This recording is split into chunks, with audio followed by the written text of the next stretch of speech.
ويسعدنا أن يتواجد معنا لمزيد من التفاصيل الدكتور أحمد أبو كنيز. دكتور أحمد، صباح الخير يا فندم، وقبل وصول معالي وزير الزراعة بنرحب بحضرتك على موقع مصراوي. لو تدينا فكرة ومعلومات عن هذه المحطة التي تعتبر الأولى، مظبوط يا دكتور أحمد؟ أهلا وسهلا بحضرتك. احنا هنا في المحطة الأولى في الشرق الأوسط وأفريقيا لإنتاج شتلات قصب السكر المعتمدة. نعم. هذه المحطة بتنتج 15 مليون شتلة في الموسم، تخدم محافظة أسوان وممكن تدخل في بعض محافظة الأقصر، بالإضافة للمحطة الأخرى اللي موجودة في مركز إدفو في وادي الصعايدة، قوامها 80 مليون شتلة في الموسم. من المتوقع أن زيادة محصول الفدان احنا عندنا متوسط المحصول بيتراوح بين 35 ل 38 في مصر، ممكن يصل من 55 ل 60 طن للفدان، وبالتالي ده معناه زيادة دخل المزارع. نعم. معناه زيادة كميات السكر المنتجة في مصر وتقليل الاستيراد. احنا بنستورد حوالي مثلا 800 ل 900 ألف طن سكر في السنة. نعم. ده هيقل، وبالتالي مش هنصرف عملة صعبة عليها. نعم. إلى جانب أن الشتلات بتمكث في المحطة لمدة شهرين إلى شهرين ونص، دي مش هيبقى فيها مية كتيرة، يعني هنوفر كميات المياه. نعم. أضف إلى ذلك أن الشتلات بتزرع في شهر 5، فبالتالي المزارع عنده فرصة أن يزرع محصول شتوي وليكن القمح، ويزود دخله ويزود كمية القمح المنتجة في مصر ويوردها للمطاحن أو يوردها للصوامع.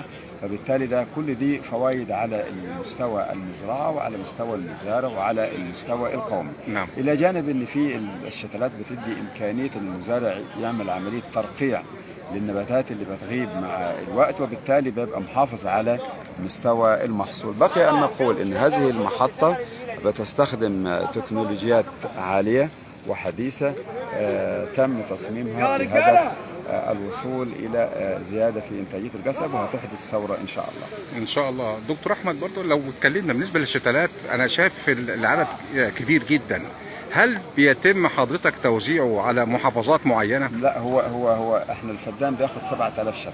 تمام. فاحنا عندنا مثلا في أسوان هنا حوالي في السنة ممكن يكون بيتم زراعة 17 ل 18 ألف فدان في السنة. نعم. فلما نضربهم في 7000 هنلاقي الرقم مقارب لكده. كويس. احنا محتاجين المحطة دي ومحطة الصعايدة، وعايزين نكمل في محافظة الأقصر ومحافظة قنا ومحافظة سوهاج ومحافظة المنيا، ودي مناطق إنتاج قصب السكر اللي هي بيستخدم في الصناعة. نعم. علشان القصب بيستخدم في الصناعة وفي استهلاك طازج أو استهلاك احنا عندنا في مصر بنزرع 320 ألف فدان، منهم 240 ل 250 بيتم توجيههم للمصانع لإنتاج السكر، والباقي استهلاك طازج وتقاوي. تمام.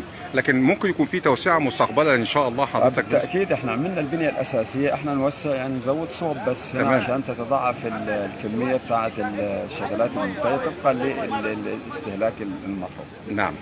شاكرين جدا يا دكتور أحمد. العفو. توفيق يا رب إن شاء الله، وألف مبروك. الله يبارك فيك. شكرا. شكرا لحضراتكم أعزائي مشاهدي ومتابعي مصراوي في كل مكان. كنا مع حضراتكم من داخل مشروع قومي لإنتاج شتلات قصب السكر المعتمدة محطة كومومبو، وبإذن الله تعالى إن شاء الله يعني زراعات واعدة، ومصر إن شاء الله ستبقى إلى الأبد بإذن الله تعالى. في عيد، وبالفعل في عيد محافظة أسوان يعني شهدت طفرات زراعية على مدار السنوات الماضية، وما زال العمل مستمرا أيضا إن شاء الله بالنسبة للقمح ونخيل البلح، وهنا شتلات قصب السكر. شكرا لحضراتكم على طيب المتابعة، دمتم في رعاية الله وأمنه. كان مع حضراتكم من كومومبو إيهاب عمران.